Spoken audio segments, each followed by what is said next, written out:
eu preciso te dizer algo que vai contra o que muita gente acredita. Existem exames que médicos pedem de rotina, exames que você provavelmente já fez várias vezes na vida, que após os 60 anos podem fazer mais mal do que bem. E, ao mesmo tempo, existem exames simples, baratos, que a maioria dos médicos não pede de rotina e que podem detectar os problemas mais sérios anos, às vezes décadas, antes de causarem qualquer sintoma. Hoje eu vou te mostrar os dois lados dessa história. Primeiro, os 5 exames que eu pessoalmente não faria após os 60 anos, com base nas evidências científicas mais recentes. E depois, os 7 exames que eu faria sem hesitar se tivesse 55 anos, porque eles têm o maior potencial de salvar vidas nessa faixa etária. Essa informação pode mudar completamente a forma como você pensa sobre prevenção e sobre a sua relação com o sistema de saúde. Eu sou a doutora Clara, e fica comigo até o final, porque o último exame da lista dos que eu faria é o menos conhecido e o mais subestimado de todos. E eu tenho certeza que você nunca ouviu falar dele na sua consulta de rotina. Me conta nos comentários qual foi o último exame de saúde que você fez. Escreve aqui. E há quanto tempo foi isso? Adoro conhecer a realidade do meu público para trazer conteúdo cada vez mais relevante para você. Antes de começar, preciso contextualizar. A medicina preventiva passou por uma revolução nas últimas 2 décadas. Muitos exames que eram considerados padrão ouro na prevenção, agora têm evidências que mostram que, em determinadas faixas etárias ou contextos clínicos, os riscos e as consequências de resultados falso-positivos superam os benefícios. Isso não significa que os exames são ruins. Significa que a indicação precisa ser individualizada e baseada em evidências atualizadas. Vamos começar com os 5 exames que eu não faria de forma rotineira após os 60 anos sem uma indicação clínica específica. Exame número 1 que eu não faria: o PSA de rastreamento rotineiro em homens acima de 70 anos sem sintomas. O PSA, que é o antígeno prostático específico, é um exame de sangue usado para rastreamento de câncer de próstata. Durante décadas, foi pedido rotineiramente em todos os homens acima de 50 anos como parte do check-up anual.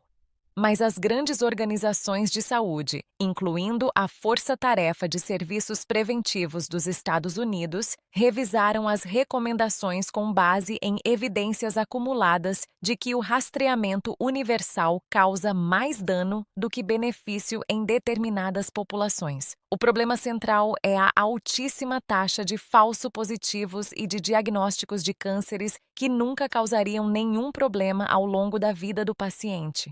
Muitos homens acima de 70 anos têm células cancerosas na próstata que crescem tão lentamente que nunca causariam sintomas nem mortalidade. Mas quando o PSA vem alterado, o caminho quase inevitável é biópsia, depois diagnóstico, depois tratamento. E os tratamentos de câncer de próstata, cirurgia e radioterapia têm taxas significativas de impotência sexual e incontinência urinária como efeitos colaterais. Um homem de 72 anos que faz biópsia por um PSA elevado recebe diagnóstico de câncer de grau baixo e faz tratamento radical. Pode ter a qualidade de vida significativamente reduzida por um câncer que nunca teria causado problema algum se tivesse sido deixado sem tratamento. Isso não significa que homens acima de 60 anos nunca devem dosar PSA. Significa que a decisão precisa ser individualizada.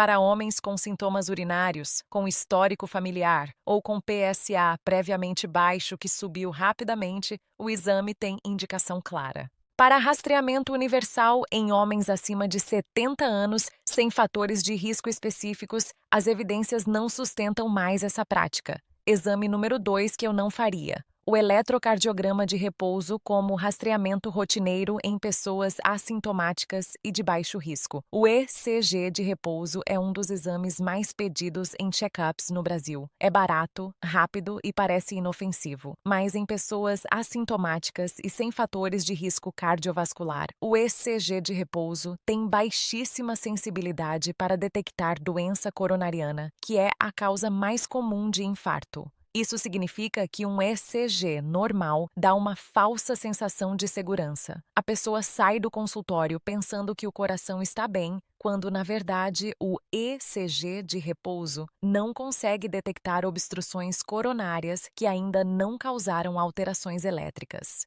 Além disso, o ECG frequentemente mostra alterações inespecíficas, variações da normalidade que não têm significado clínico, mas que levam o médico a pedir mais exames, geram ansiedade no paciente e, às vezes, resultam em procedimentos desnecessários. Para rastreamento cardiovascular, existem exames muito mais eficazes que eu vou mencionar na segunda parte. Exame número 3 que eu não faria: a mamografia anual em mulheres acima de 75 anos sem fatores de risco específicos ou sem histórico de resultados alterados anteriores. Essa é uma recomendação que gera muita controvérsia e que eu preciso explicar com cuidado. A mamografia é essencial para rastreamento de câncer de mama em mulheres de 50 a 74 anos. As evidências de benefício nessa faixa etária são sólidas, mas acima dos 75 anos, o cenário muda. Os benefícios do rastreamento diminuem porque a expectativa de vida é menor e o tempo necessário para que um câncer detectado precocemente cause diferença na sobrevida é maior do que o tempo que a mulher provavelmente tem pela frente. E os riscos de falso positivo, biópsia desnecessária e ansiedade aumentam. A maioria das grandes organizações de saúde recomenda que a decisão de continuar com a mamografia após os 75 anos seja individualizada, levando em conta a expectativa de vida, as comorbidades e as preferências da paciente. Exame número 4 que eu não faria: o check-up de corpo inteiro com tomografia computadorizada sem indicação específica. Esses exames de corpo inteiro, que algumas clínicas privadas oferecem como pacote premium de check-up, tomam imagens de tórax, abdômen e pelve num único exame. O problema é que eles detectam incidentalomas, que são achados incidentais sem significado clínico, em aproximadamente 40% das pessoas examinadas. Nódulos pulmonares pequenos, cistos renais, pequenas lesões hepáticas, nódulos adrenais. A esmagadora maioria desses achados é benigna e não requer nenhum tratamento. Mas cada um deles desencadeia uma cascata de investigação.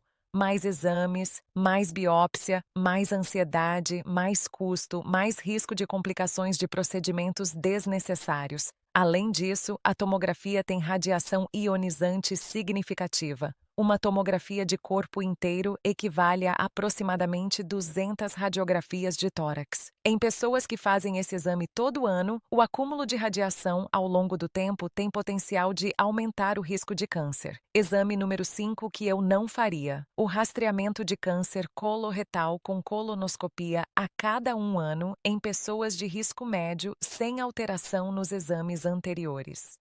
A colonoscopia é um exame importante e com evidência sólida de benefício no rastreamento de câncer coloretal. Mas para pessoas de risco médio, sem pólipos detectados nos exames anteriores e sem histórico familiar, a colonoscopia a cada 3 a 5 anos é tão eficaz quanto a anual, com muito menos risco de complicações e muito menos custo e desconforto. O intervalo anual não acrescenta benefício para esse perfil de paciente e aumenta desnecessariamente o risco de perfuração intestinal, que é uma complicação rara, mais séria do procedimento. Me conta nos comentários qual desses exames você já fez e quantas vezes. Escreve aqui, porque quero entender os hábitos preventivos do meu público. Agora vamos para a parte que eu sei que você estava esperando. Os 7 exames que eu faria sem hesitar se tivesse 55 anos.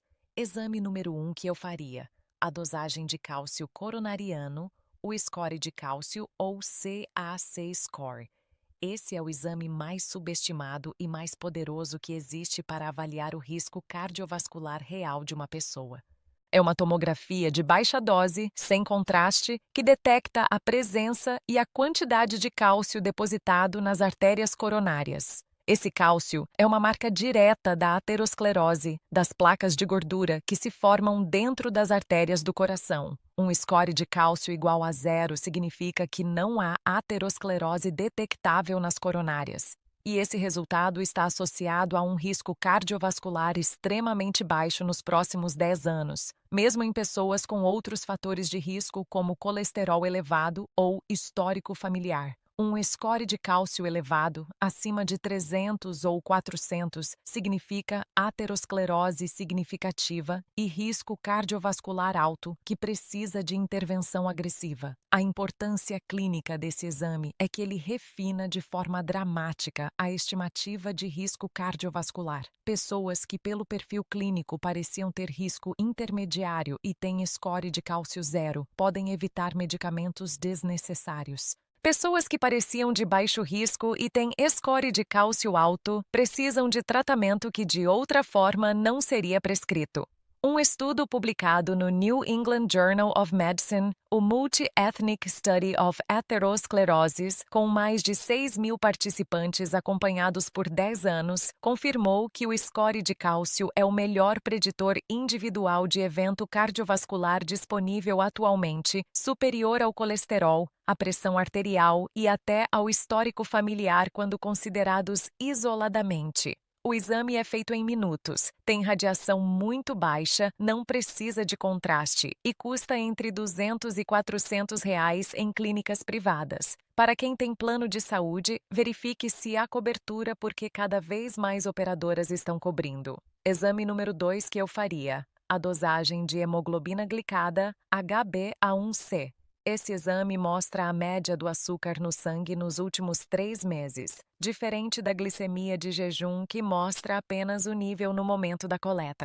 É o melhor exame disponível para detectar pré-diabetes e diabetes, e para monitorar o controle glicêmico de quem já tem a doença. O motivo de ser tão importante é que o pré-diabetes, que afeta mais de 30% dos adultos brasileiros, raramente causa sintomas. A glicemia de jejum pode estar normal enquanto a hemoglobina glicada já está elevada, indicando que os picos de glicemia pós-prandiais estão causando dano silencioso aos vasos sanguíneos, aos rins e ao sistema nervoso. Detectar o pré-diabetes cedo permite intervenções de estilo de vida que previnem ou retardam a progressão para diabetes em mais de 50% dos casos, segundo o Diabetes Prevention Program. Exame número 3 que eu faria: o ecodoppler de carótidas. As artérias carótidas são as artérias do pescoço que levam sangue para o cérebro. O ecodoppler avalia a espessura da parede das carótidas e detecta placas de aterosclerose que possam estar obstruindo o fluxo. É um exame não invasivo, sem radiação, feito com ultrassom. A espessura íntima média da carótida é considerada um marcador de aterosclerose sistêmica. Quem tem placa na carótida quase sempre tem placa em outros territórios vasculares também, incluindo as coronárias. Além disso, placas nas carótidas são causa direta de AVC isquêmico quando fragmentos se soltam e viajam para o cérebro. Para pessoas acima de 50 anos com 2 ou mais fatores de risco cardiovascular, pressão alta, diabetes, tabagismo, histórico familiar, obesidade, esse exame deveria fazer parte do check-up regular. Exame número 4 que eu faria: o painel completo de lipídios com apolipoproteínas. O colesterol total e o LDL que aparecem no exame padrão são importantes, mas incompletos. O painel completo inclui a apolipoproteína B, que é o marcador mais preciso do número de partículas aterogênicas no sangue, lipoproteína A, que é um fator de risco genético independente para doença cardiovascular e que não muda com dieta ou exercício, e o tamanho das partículas de LDL, porque partículas menores e mais densas são muito mais aterogênicas do que partículas maiores. Duas pessoas com o mesmo LDL podem ter risco cardiovascular completamente diferente dependendo do padrão de partículas. O painel completo identifica quem realmente precisa de tratamento mais agressivo e quem pode ser manejado apenas com mudanças de estilo de vida.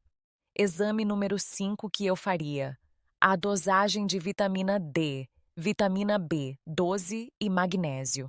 Como já expliquei em vídeos anteriores, essas 3 deficiências são extremamente comuns em adultos acima de 50 anos e causam dano silencioso durante anos. A deficiência de vitamina D aumenta o risco cardiovascular, de diabetes, de osteoporose e de declínio cognitivo. A deficiência de B12 causa dano neurológico progressivo. A deficiência de magnésio está associada a arritmias, hipertensão e resistência à insulina. São exames baratos, de sangue simples, que podem revelar causas tratáveis de sintomas que a pessoa atribuía à idade. Se esse vídeo está te ajudando, aperta o botão de curtir aqui embaixo. Isso ajuda demais esse conteúdo a chegar para mais pessoas. E se inscreve no canal e ativa o sininho para não perder nenhum vídeo. Me conta também de qual cidade ou estado você está me assistindo agora. Exame número 6 que eu faria: a medida do índice tornozelo braquial, ITB. Esse é um exame simples, praticamente desconhecido pelo público geral, que pode ser feito no consultório em menos de 10 minutos com um aparelho de pressão arterial e um estetoscópio Doppler. Ele compara a pressão arterial no tornozelo com a pressão no braço. Quando a pressão no tornozelo é significativamente menor do que no braço, indica obstrução arterial nas pernas, que é sinal de doença arterial periférica. A importância desse exame vai além das pernas. A doença arterial periférica é um marcador poderoso de aterosclerose sistêmica. Pessoas com ITB alterado têm risco muito elevado de infarto e AVC, frequentemente maior do que pessoas com doença coronariana conhecida. Detectar a doença arterial periférica permite tratamento que reduz o risco cardiovascular global de forma significativa. Exame número 7 que eu faria: a densitometria óssea. Para mulheres acima de 65 anos e para homens acima de 70 anos, ou mais cedo para quem tem fatores de risco para osteoporose, a densitometria óssea deveria ser exame de rotina. Como já expliquei em outro vídeo, a osteoporose não dói, não avisa, e a primeira manifestação pode ser uma fratura de fêmur, que pode ser fatal em até 30% dos casos no prazo de 1 ano em idosos. A densitometria detecta a osteoporose antes da fratura, quando o tratamento é muito mais eficaz e quando ainda é possível reverter parte da perda óssea com medidas simples de estilo de vida e medicamentos quando necessários. Agora, como você leva essas informações para o seu médico? Eu sei que muitas pessoas têm dificuldade de questionar o médico ou de pedir exames específicos, mas você tem todo o direito de participar ativamente das decisões sobre a sua saúde. Aqui está o que você pode dizer na sua próxima consulta. Doutor, eu li sobre o score de cálcio coronariano como preditor de risco cardiovascular e gostaria de saber se tenho indicação para fazê-lo. Eu gostaria de pedir a hemoglobina glicada junto com a glicemia de jejum. Faz algum tempo que não dosei vitamina D, vitamina B12 e magnésio. Posso incluir nesses exames? Tenho interesse em fazer o ecodoppler de carótidas como parte do rastreamento cardiovascular. Um bom médico vai receber essas perguntas com satisfação, porque indicam um paciente engajado com a própria saúde. Se o médico desestimular todas as suas perguntas sem explicar os motivos, considere buscar uma segunda opinião. Deixa eu te dar o protocolo de exames anuais que eu recomendo para adultos acima de 50 anos sem condições crônicas conhecidas. Todo ano, hemoglobina glicada, painel completo de lipídios, função renal com creatinina e taxa de filtração glomerular, função tireoidiana com TSH, hemograma completo, vitamina D, vitamina B12 e magnésio, pressão arterial monitorada e peso com cálculo de IMC e circunferência abdominal, a cada 2 a 3 anos ou conforme indicação médica. Score de cálcio coronariano, se você tem fatores de risco cardiovascular, ecodoppler de carótidas, densitometria óssea para mulheres acima de 65 e homens acima de 70 e colonoscopia, se você tem histórico familiar de câncer coloretal ou pólipos. A medicina preventiva mais poderosa não é fazer mais exames, é fazer os exames certos, na hora certa, para as pessoas certas.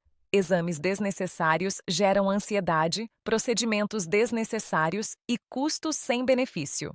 Exames adequados detectam problemas reais antes que se tornem irreversíveis. Você tem o poder de ser o protagonista da sua saúde. Use esse poder com informação. Me conta nos comentários, qual desses 7 exames que eu mencionei você nunca fez ou nunca ouviu falar?